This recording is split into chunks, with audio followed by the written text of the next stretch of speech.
बड़ा आश्चर्य होता है कि जिस प्रकार से आज प्रवासी श्रमिकों के लिए सरकार काम कर रही है आगे बढ़कर कि उनकी सुरक्षित यात्रा हो सके। हर जिले के बॉर्डर पर 200 बसों को जिलाधिकारी के सुपुर्द अलर्ट रहने के लिए कहा गया, उनके डिस्पोजल पर रखने के लिए कहा गया है। और 400 ट्रेनें केवल उत्तर प्रदेश ने पूरे भारतवर्ष में सबसे ज़्यादा ट्रेनें ली हैं और उनके द्वारा सुरक्षित यात्रा करा के श्रमिकों को पहुंचाने का काम सरकार कर रही है। ऐसे समय इस प्रकार की अनर्गल प्रलाप करना और इस प्रकार से सरकार के बारे में दुष्प्रचार करना। एक नेता हैं, वो कहते हैं कि ये दुखद मृत्यु हुई, लोगों की मौत हुई औरैया में, उनका की हत्या है। और दूसरे नेता कहते हैं कि 1000 बसें तैयार हैं। आप जो बसें तैयार हैं उनको छत्तीसगढ़ में, उनको झारखंड में, उनको पंजाब में और राजस्थान में लगा दीजिए, क्योंकि वहाँ पे आपकी ट्रेनें नहीं लगाई, उन्होंने मांगा है, उन्होंने ट्रेनें कम मांगी हैं, वहाँ पे आप अपनी बसें लगा दीजिए। उत्तर प्रदेश में सरकार पूरी तरह सक्षम है और सरकार पूरी पुरजोरी के साथ में काम कर रही है।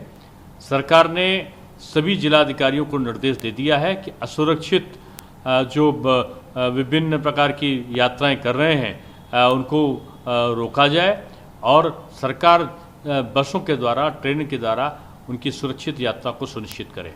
हम यात्रा केवल बसों के द्वारा नहीं कराते, बल्कि हम उनका चेकिंग करते हैं, उनका इंस्पेक्शन करने के बाद उनको सैनिटाइज करते हैं। सैनिटाइज करने के बाद में हम उनके भोजन की व्यवस्था करते हैं, उनको राशन देने की व्यवस्था करते हैं, उनको क्वारंटीन कराने की हम आवश्यकता की पूर्ति करते हैं। तो इतना सारा काम सरकार कर रही है। आप कहते हैं बसें तैयार है। अरे बसें तैयार है तो आप अपने जो कांग्रेस शासित राज्य हैं जिनके पास बसों का अभाव बताया जा रहा है, जहाँ पर लोग पैदल चल रहे हैं, वहाँ पर आप भेज दीजिए।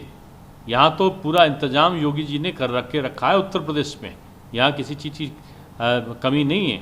हम पूरी कोशिश के साथ, पूरी ताकत के साथ काम कर रहे हैं और केवल यही है कि झुंड में लोग पैदल ना चलें, लोग एकदम से सीमा को पार करने की कोशिश ना करें। सीमा पे इकट्ठा होंगे, हम उनको वहाँ पर भोजन देंगे, हम उनकी चेकिंग करेंगे।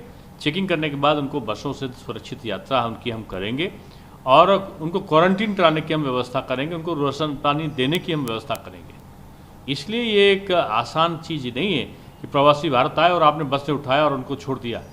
केवल यही नहीं है, उनकी चेकिंग भी जरूरी है, उनको सैनिटाइज करने की भी जरूरी है, उनको क्वारंटाइन कराने की भी ज़रूरत है, उनको भोजन और राशन देने की भी ज़रूरत है। उनकी तमाम सुविधाओं की, आवश्यकताओं की पूर्ति भी हम लोग करते हैं। इसलिए आदरणीय प्रियंका जी का प्रलाप और आदरणीय समाजवादी पार्टी के सर्वोच्च नेता का ये बयान दुखद है कि हत्या है, ऐसा उन्होंने बयान कल दिया। तो मैं समझता हूँ कि बयानबाजी से बचना चाहिए इन नेताओं को, और इन नेताओं को इस कोरी राजनीति से, इस संक्रमण काल में भी राजनीति से बाज नहीं आ रहे हैं, उससे उनको बाज आना चाहिए।